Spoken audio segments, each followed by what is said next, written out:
What's up everyone, Victoria Dorsano here, and today I'm going to be talking a little bit about the number one reason that you are probably having a hard time staying consistent with reaching your health and wellness goals. But before I dive into that, if you can go ahead and give this video a thumbs up and subscribe to my channel, I would greatly appreciate that. So imagine this scenario. You started a new workout plan on, let's say, a Monday, and you are super excited to dive in. You start off Monday strong, you're at the gym. Tuesday comes along, you're doing great. You know, everything in life is kind of perfectly balanced right now. There's not too much craziness going on with family life.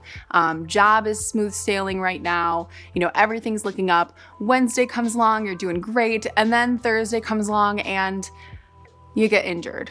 Or Thursday comes along and maybe you have extra work on your plate or extra homework, or your kids need something, or your family needs something, or whatever it might be, and you can't make it to the gym like you were planning to.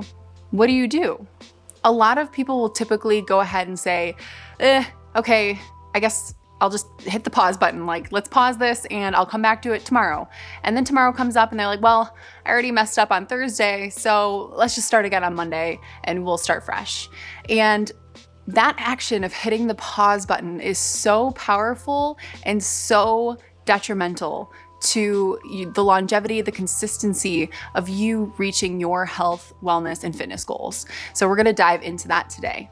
So if you've lived any life at all, you are probably well aware of the fact that life is just kind of crazy and chaotic, and there are plenty of unexpected things that happen in our lives that, you know, sometimes we'll have to take precedent. Sometimes you'll have to focus on that thing or that emergency or that situation or that extra work that get dumped on your desk, or, you know, that injury that came creeping up, or whatever it might be. Sometimes those things take precedence in our life, but it doesn't mean that our health, wellness, and fitness goals have to take to the back burner or be completely hit on pause for that time being.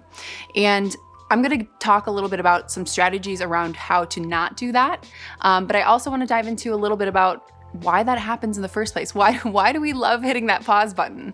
And really what it comes down to is we love that fresh restart feeling. We love the feeling and kind of that like exhilaration and motivation of like, we're gonna do this perfectly, and I need to do this perfectly, and if I don't, I'm failing. So I'm gonna start this over when I can do it perfectly, and when life is perfect and everything, all lights are green, all the things are lined up. But when does that happen? Right? When does life allow us to actually have everything lined up, all of our ducks in a row, nothing chaotic or unexpected happening? It doesn't. You might get a few strings of like a few days where that can be the case, but life is nutty and crazy and has lots of crazy unexpected things that pop up. And the process of living is really learning how to kind of dance with the unexpected things that come along, right? To learn how to flow and move through that with grace, and to continue to build a mindset of growth with the unexpected things that come on our plate. And that is, you know, there's no exception when it comes to health, wellness, and our fitness goals too. So when life brings these unexpected things are not going to go perfectly. We're not going to be able to follow our plans to a T. So waiting for that perfect moment that things are just going to go perfectly according to your plan, that you're going to have all the time in the world to dedicate an hour to your workouts, or to dedicate every single Sunday to meal planning and prepping and getting everything ready to go for your week, or dedicate every single night to getting 8 hours of sleep. It's not going to happen, right? And this is a product of kind of perfectionism in our culture, and kind of that Instagram that girl routine of like everything's perfect all the time, right? It's not. And the principle of sustainability and creating a routine that is going to last a lifetime for you and really help you learn how to build that muscle of adapting with life's chaos, you know, building that muscle is so crucial. So that's what we're really going to talk about today, is how to do that. And really step one comes down to stop hitting the pause button. Do not hit the pause button. The pause button, every time you hit the pause button, it's simply allowing you to build the muscle stronger of hitting the pause button better and faster, which is the opposite of what we want to be doing. We want to learn how to not go to the pause button And we want to learn how to move through that challenge or circumstance while still adapting our routines to still serve our health and our well-being in the long run, right? So instead of looking at your workout routines or your meal plans or whatever it might be that you're working on in your health and wellness, instead of looking at it as an all or nothing proposition, like I'm either doing it or not doing it, look at it as all or something. And the way I've started to describe this with my clients is looking at it like volume dials. Instead of an on-off switch on like a radio, it's a volume dial on a radio. So we're not necessarily turning it on and then it's full volume all the time. That's a little jarring, right? We don't need that. We don't need that much volume all the time in our lives. We need to adjust the volume knob. So let's take working out, for example. So let's say it's been part of your goal, you're starting a new fitness plan. And again, like that example that I gave in the beginning, your first day, second day, third day are going great. Ultimately, your goal might be to work out 5 days a week, right? And let's say Wednesday or Thursday, something pops up, something unexpected, or you're not feeling the best, or an injury, or like any of those circumstances that I mentioned before, you may still want to get some movement in, unless it's like a really serious injury, right? There's certain times where we have to turn that volume level all the way down, right? If there are those circumstances in life where that happens, like if there's a death in the family sometimes, or if you got into a really horrific accident, like there are circumstances where it's necessary to turn that volume all the way down, sometimes off. But that's like the exception, not the rule, right? So we're talking about, like, when I say injury, for example, my ACL injury, right? I'll use myself as an example to kind of make this easier to think about. So when I had my ACL injury, I was working with a personal trainer before that, and I was having weekly sessions with her. I was doing my own workout routines. I was really getting into like more powerlifting style things and really enjoying that. I was playing my sports.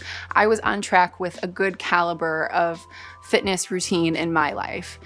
And then the injury happened, and I'd say for a day, I kind of sat with it and was really upset and kind of mourning the loss of my knee in the functional sense. But after that, I was like, you know what? It's still good for me to get blood flow. It's still good for me to work my cardiovascular system. I still have capable and able upper body. My arms are still able to lift weights, right?